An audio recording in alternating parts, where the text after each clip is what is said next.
San Mateo capítulo 18. Vamos a leer el verso 19 y verso 20. Gloria al Señor.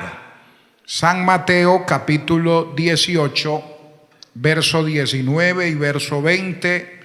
Leemos la palabra con la autoridad del Padre, del Hijo y del Espíritu Santo.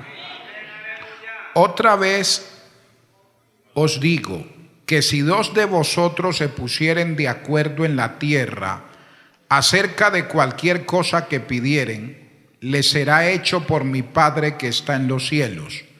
Porque donde están dos o tres congregados en mi nombre, allí estoy yo en medio de ellos.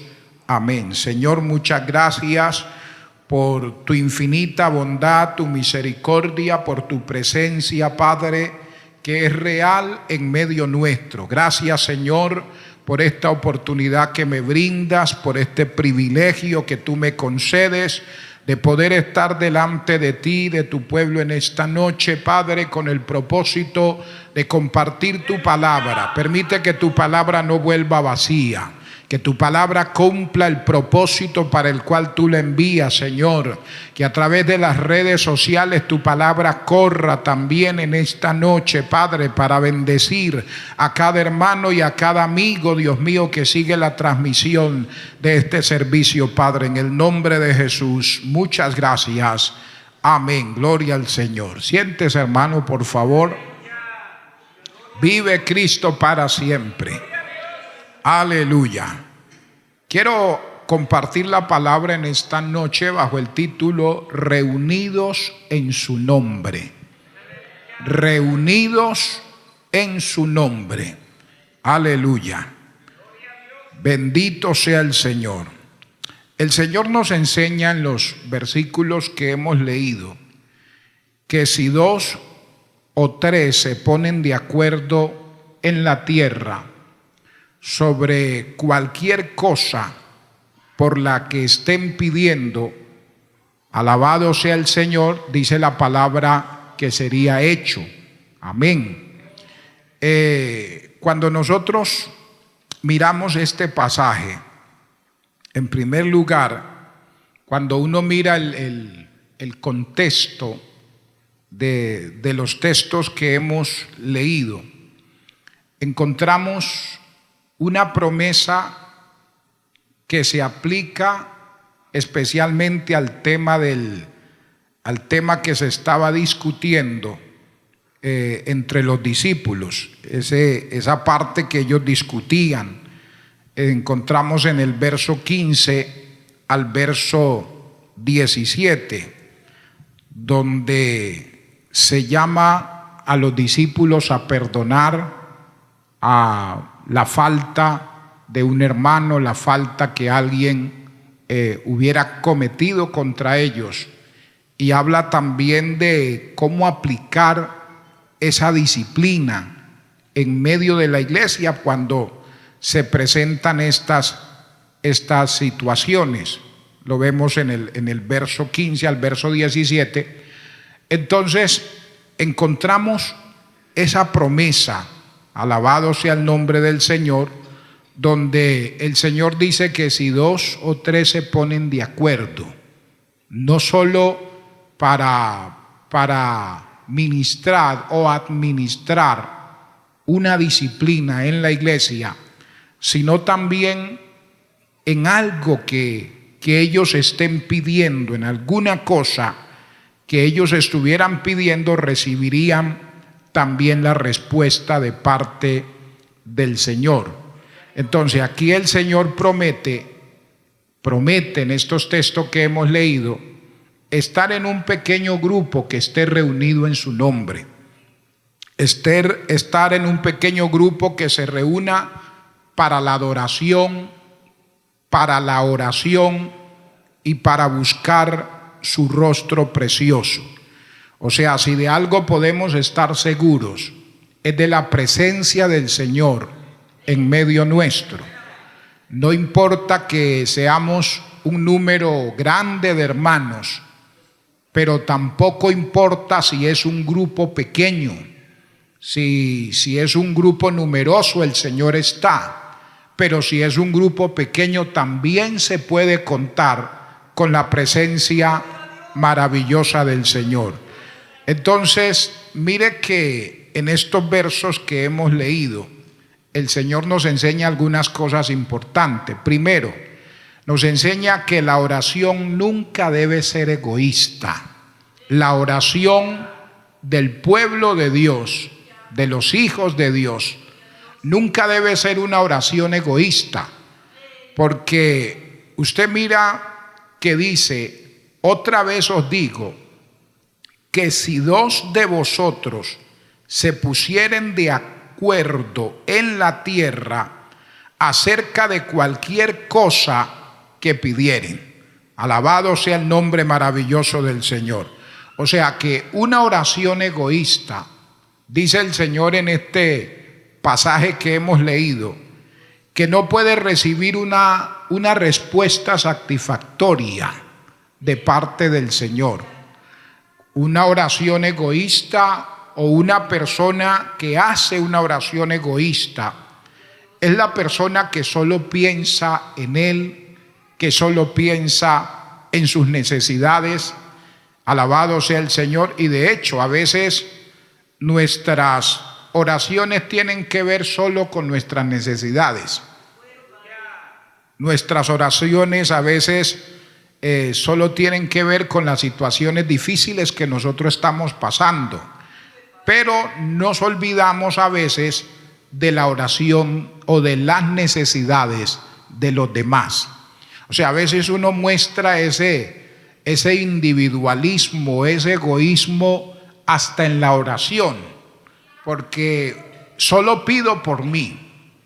Y todo el tiempo de la oración está centrada en mis necesidades, está centrada en la situación que yo estoy viviendo, pero no hay una preocupación por las necesidades de otros. Es lo primero que el Señor nos enseña en este pasaje.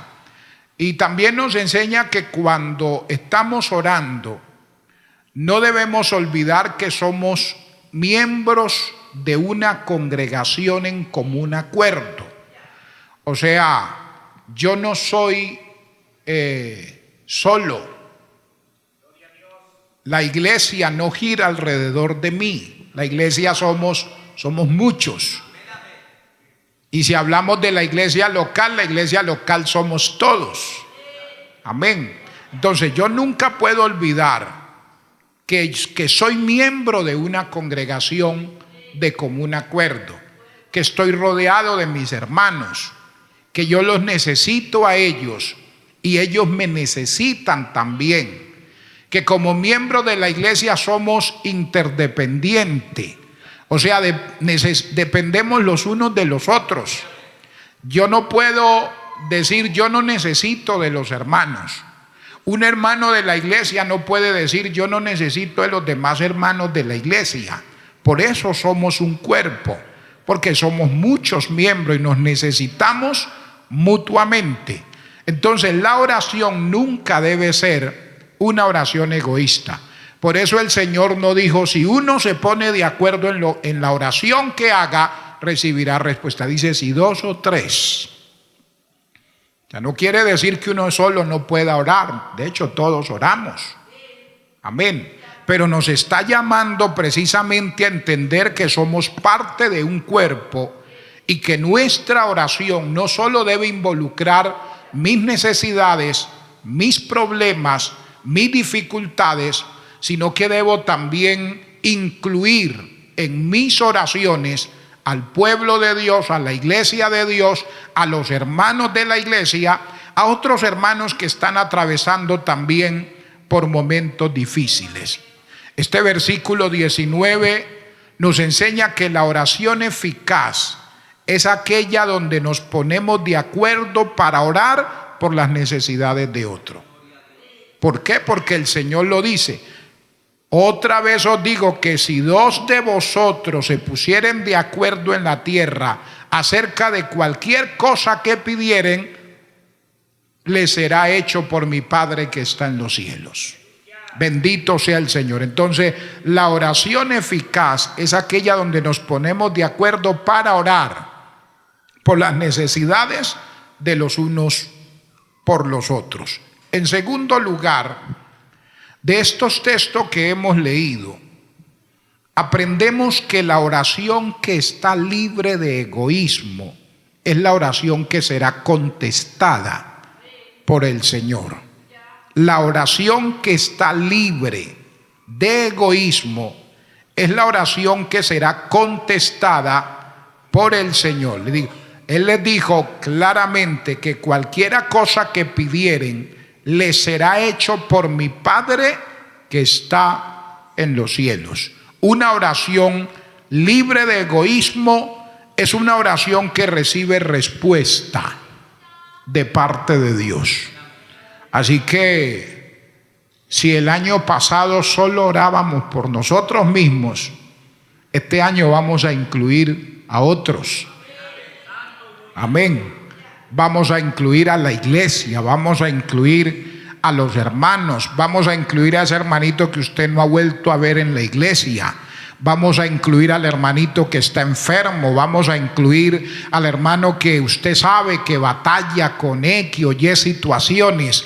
O sea, Dios nos hace un llamado a desprendernos y alejarnos un poco de esa oración egoísta y comenzar a incluir a otros en nuestras oraciones, a orar por el amigo que no conoce al Señor, a orar por el vecino que no conoce al Señor, por los familiares que no conocen al Señor. O sea, Dios quiere que yo salga de mi círculo y que me enfoque también en otros, que salga de ese encierro donde yo me encuentro y me enfoque en las necesidades de otro, me enfoque en la salvación de mis hermanos, de mis primos, de mis tíos, de mis familiares que no conocen al Señor. Qué bueno que este año nos pusiéramos de acuerdo para orar por esos familiares que no vienen a la iglesia, que no han conocido a Cristo, que no han tenido una experiencia con el Señor. O sea, si yo estoy seguro de mi salvación y estoy contento porque el Señor me ha salvado, esa salvación tiene que transmitirse también a otros, a mi familia, que si yo quiero ir al cielo, que mi anhelo también sea ver a mis hermanos, sea ver a mis tíos, sea ver a mi familia también en la patria celestial. Y por eso debemos orar. Entonces mire que la oración que está libre de egoísmo es la oración que será contestada. Bendito sea Dios. Mire, hermano, en la oración libre de egoísmo, nosotros, alabado sea el nombre del Señor, no recibimos lo que nosotros queremos. La oración que está libre de egoísmo es la oración donde nosotros podemos esperar no la respuesta que nosotros deseamos, sino la que Dios en su infinita sabiduría sabe que es la que nosotros necesitamos en ese momento. O sea, cuando mi oración está libre de egoísmo, yo le digo al Señor, le presento mi petición, pero le digo, Señor, que se haga su voluntad en mi vida. Que no sea la respuesta que yo deseo, sino la que usted en su sabiduría considera que es la mejor para mí. Esa es una oración libre de egoísmo, donde yo le pido al Señor que Él sea dando la respuesta no conforme a mi voluntad, sino conforme a su voluntad, sino conforme a su propósito. Porque yo puedo comenzar a decirle al Señor, Señor, a pedirle algo al Señor que Dios sabe que no va a ser para mi beneficio, que Dios sabe que no me va a traer bendición. Entonces yo debo permitir que Dios, que conoce todas las cosas y que sabe de verdad lo que yo necesito, debo dejar en sus manos mi petición, mi necesidad, para que Él sea obrando conforme a sus riquezas en gloria. Mire que la mayor parte de nuestras oraciones son oraciones de evasión. Oiga esto, son oraciones de evasión. ¿Por qué? Porque en la mayoría de esas oraciones pedimos al Señor que nos libre de algo. Por lo general, siempre que nosotros oramos, cuando estamos en una crisis o estamos atravesando un momento difícil, nosotros por lo general siempre le decimos al Señor: sáqueme de esta situación. Le pedimos que nos saque de ese momento de dolor, que nos saque de ese momento de desilusión, o sea, de alguna situación dolorosa por la que estamos pasando. Siempre la oración que uno hace es: Señor, dame la victoria. Señor, sácame de este problema. Señor, resuelve esta situación que estoy viviendo. Y no es que sea malo, nosotros oramos para que Dios se glorifique. La pregunta es: ¿será que a veces Dios quiere que salgamos de esa situación que estamos viviendo? O sea, mi oración siempre es de evasión. Sáqueme de este dolor, sáqueme de este problema, sáqueme de esta situación. Pregunto: Señor, ¿usted quiere que yo salga de esto? ¿Es su voluntad que yo salga de esta situación que estoy viviendo, de este dolor, de esta desilusión, de esta situación dolorosa, de este momento de desprecio, de crisis, de problemas? Mire lo que dice en la segunda carta a los Corintios, capítulo 12, que es un pasaje muy conocido por todos nosotros. Podemos alabar al Señor, podemos exaltar a Dios. Segunda carta a los Corintios, capítulo 12. Vive el Señor para siempre. Vamos a mirar el verso 7 y verso 8.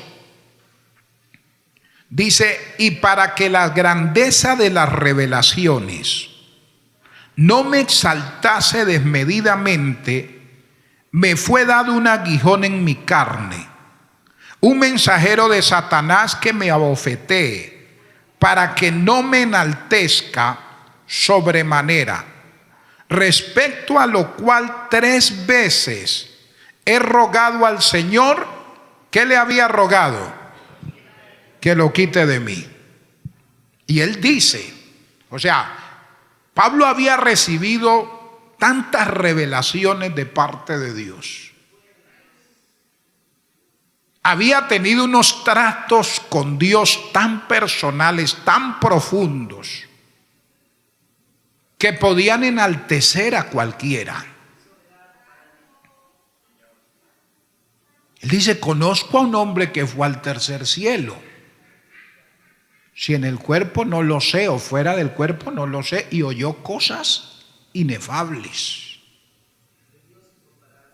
Y luego él dice: y para que las grandezas de estas revelaciones, de esos tratos con Dios, no me exaltasen desmedidamente, me fue dado un aguijón en mi carne. Y él lo describe: un mensajero de Satanás que me abofetee. Dice: lo cual 3 veces le he rogado al Señor. ¿Qué le había rogado? Déjeme ese mensajero, Señor, que me siga bofeteando. Déjeme esa situación, Señor, que me está golpeando. No, la oración que él hacía era una oración de evasión.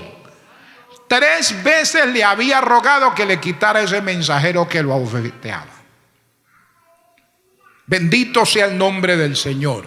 Entonces, la mayoría de nuestras oraciones son oraciones de evasión, pidiéndole a Dios ser librado de alguna prueba, de algún dolor, de algún momento de dificultad. Bendito sea el nombre del Señor. Entonces, mire que la respuesta de Dios es siempre ofrecernos no una evasión, sino una victoria en medio del problema.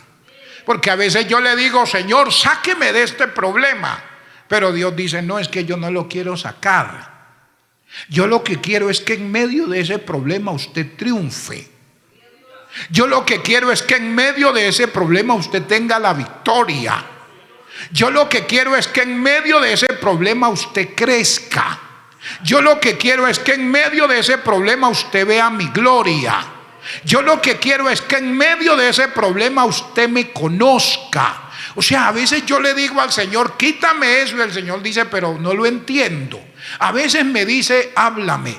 A veces me dice, te quiero conocer. A veces me dice, revélate a mi vida. A veces me dice, agiganta mi fe.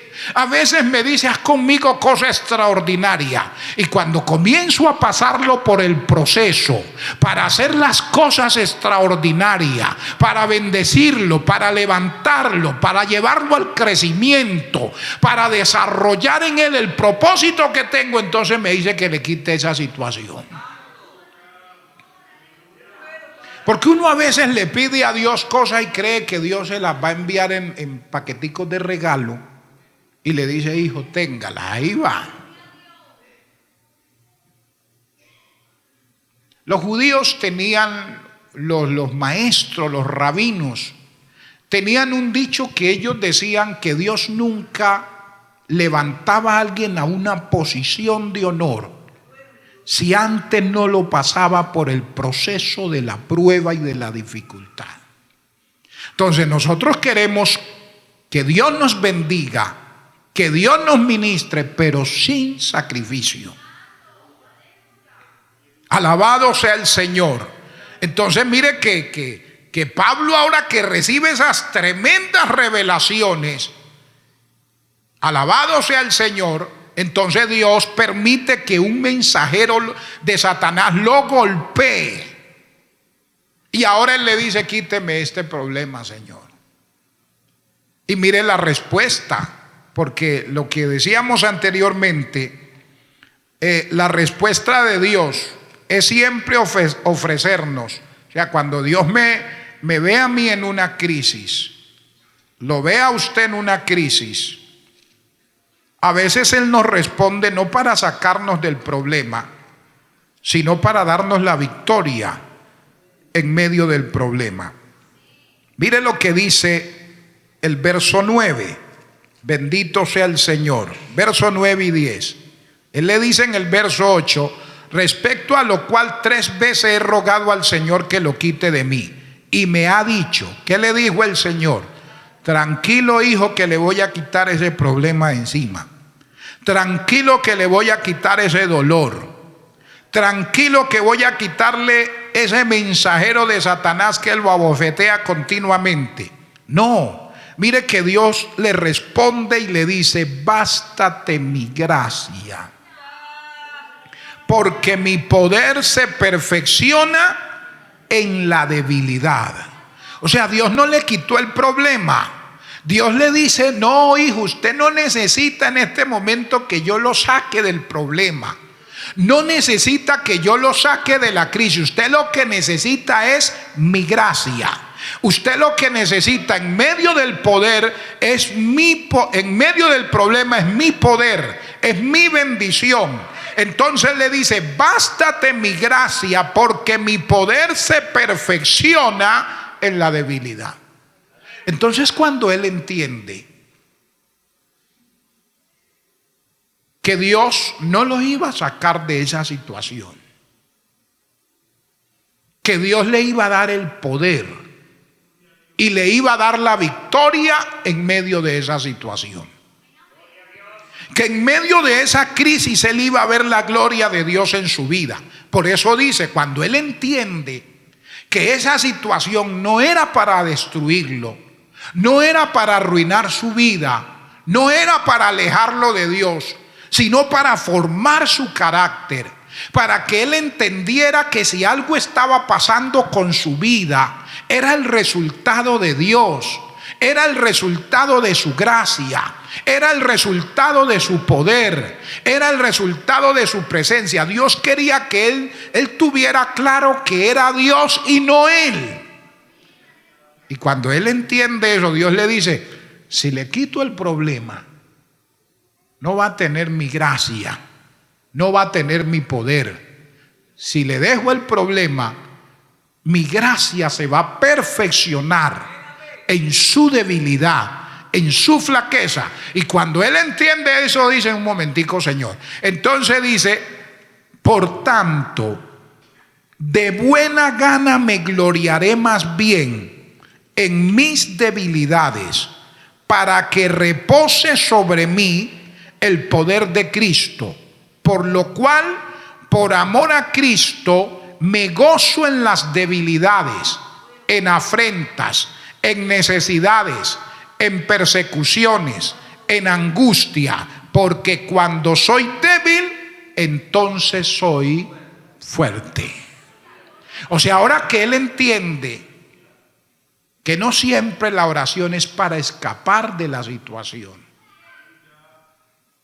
que a veces Dios permite una situación no para que yo salga corriendo, sino para Dios formarme, para Dios capacitarme, para Dios moldearme, para que el engreimiento no se apodere de mi vida, para que el orgullo no se enseñoree de mi vida, para que yo no me crea mejor que los demás, para que yo entienda que dependo enteramente de la misericordia y de la gracia de Dios. Dios dice: eso no se lo puedo quitar. Yo quiero seguir usando su vida, Pablo. Yo quiero seguir contando con usted, y por eso no puedo permitirle salir de esa situación. Más bien, permanezca en ella, porque cuando esté en ella va a estar mi gracia, va a estar mi poder. Bendito sea el nombre maravilloso del Señor. Entonces, mire que Dios siempre contestará nuestras oraciones, pero no precisamente la respuesta que nosotros esperamos, sino la que Él considera necesaria para nosotros. Es lo que nos enseña en ese texto que hemos leído en Mateo. No la respuesta que yo por lo general espero, porque a veces es una de las respuestas que nosotros esperamos y es otra la que Dios tiene. Yo digo: no, aquí el rompecabezas se debe armar es así. Este es el dibujo que yo quiero. El rompecabezas va de esta manera, y Dios dice: no. Dios le da vuelta de otra manera y le dice: yo lo quiero es así.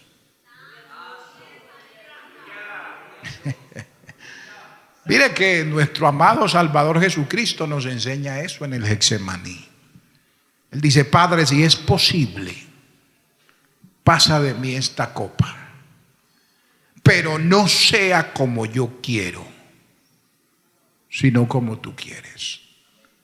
No se haga mi voluntad, sino tu voluntad.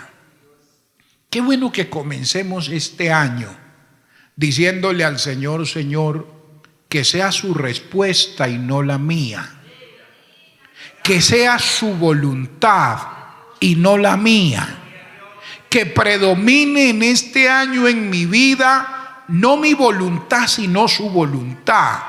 No lo que yo quiero, sino lo que usted quiere. No lo que yo deseo, sino el propósito que usted tenga para mi vida. Alabado sea el Señor. Bendito sea su nombre para siempre. No sea como yo quiero, sino como usted quiere.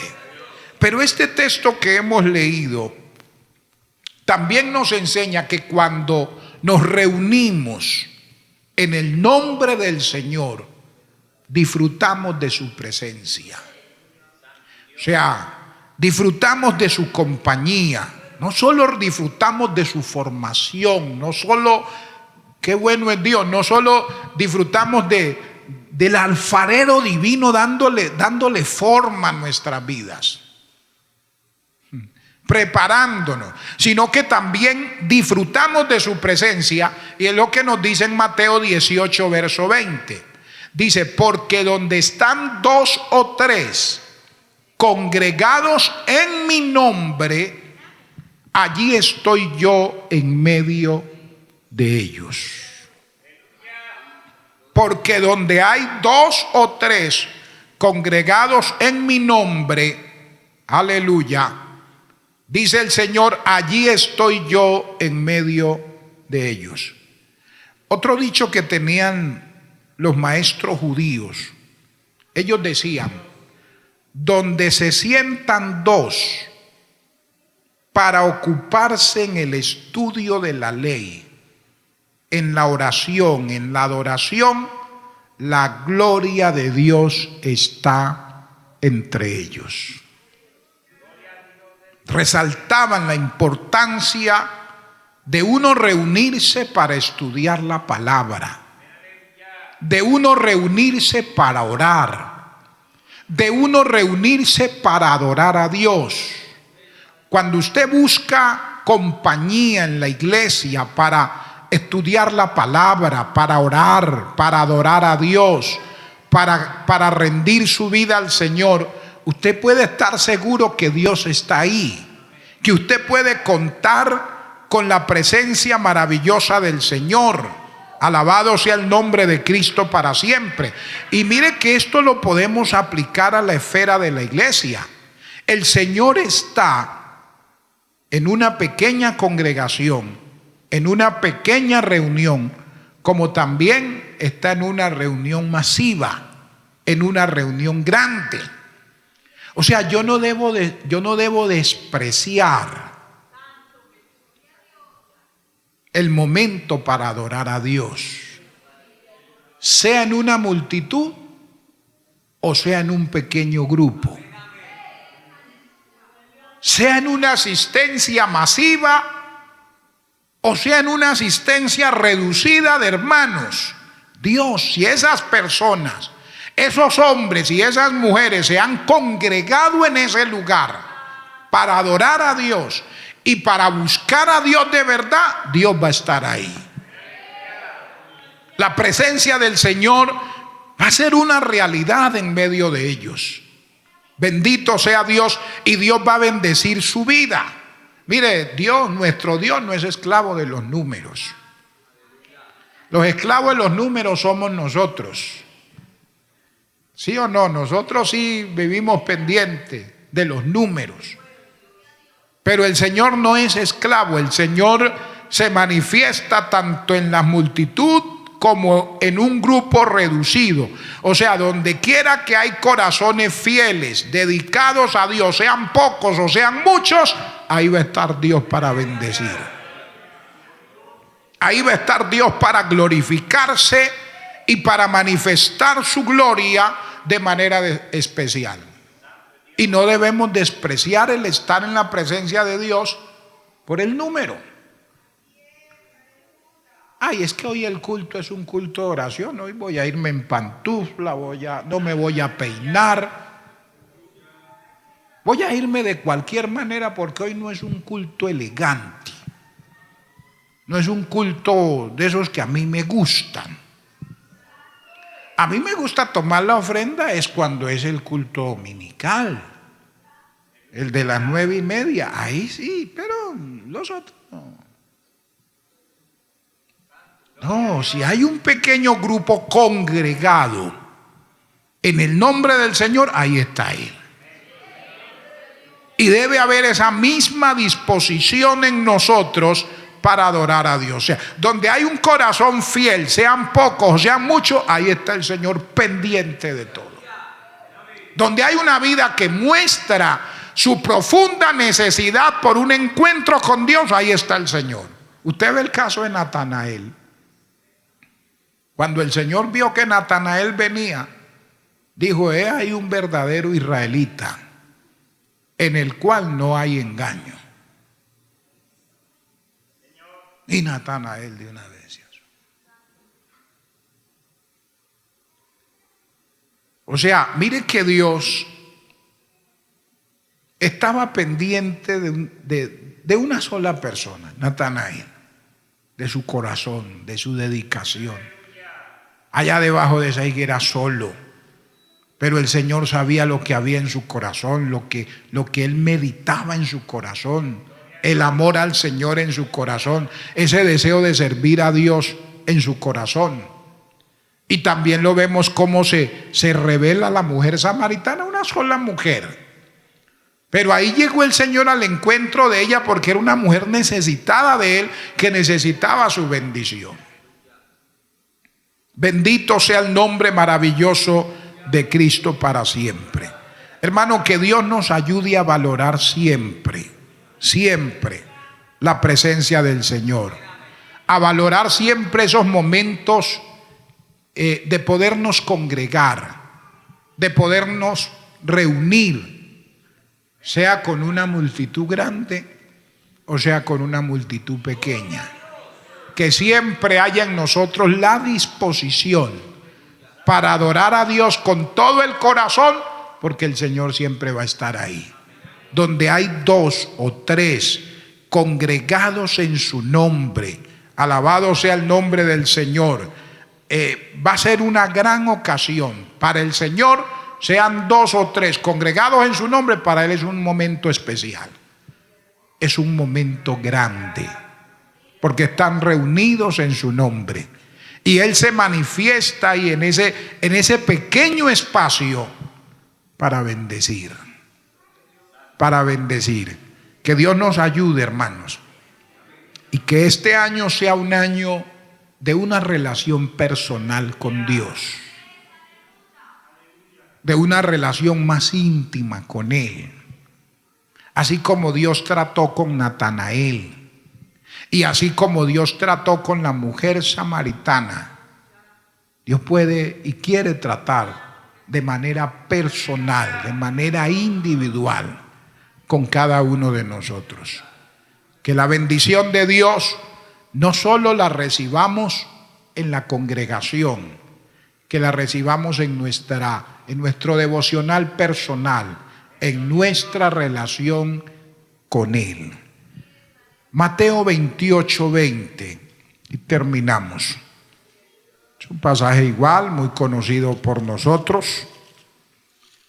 Gloria al nombre del Señor. Vive Cristo para siempre. ¿Qué dice? Enseñándoles que guarden todas las cosas que os he mandado. Y aquí yo estoy con vosotros todos los días hasta el fin del mundo. Si nuestro corazón es fiel y nuestro deseo de buscar a Dios es fiel, no va a pasar un solo día de este año, los que nos restan, donde no vamos a contar con la presencia de Dios. Dios siempre va a estar con nosotros. Llueva o no llueva, Él va a estar. Estemos sanos o estemos enfermos, Él va a estar. Tengamos trabajo o no lo tengamos, Él va a estar. Dios siempre va a estar con nosotros si nuestro corazón se abre para recibir su bendición. Vamos a estar de pie, por favor. Que este sea un año para reunirnos en el nombre del Señor, para buscar siempre su bendición, para disfrutar siempre de su maravillosa presencia. Eterno Dios y Padre que estás en los cielos, yo alabo tu nombre en esta noche, Señor. Te doy gracias porque tú eres bueno y para siempre es tu misericordia. Gracias, Padre Celestial, por tu presencia, porque tú estás aquí, porque tu presencia es real en medio de tu pueblo, en medio de tu iglesia. Gracias, Señor, porque podemos contar con tu ayuda. No estaremos solos en medio de las situaciones alegres, tristes, no importa cuál sea, Dios, podemos contar con tu presencia.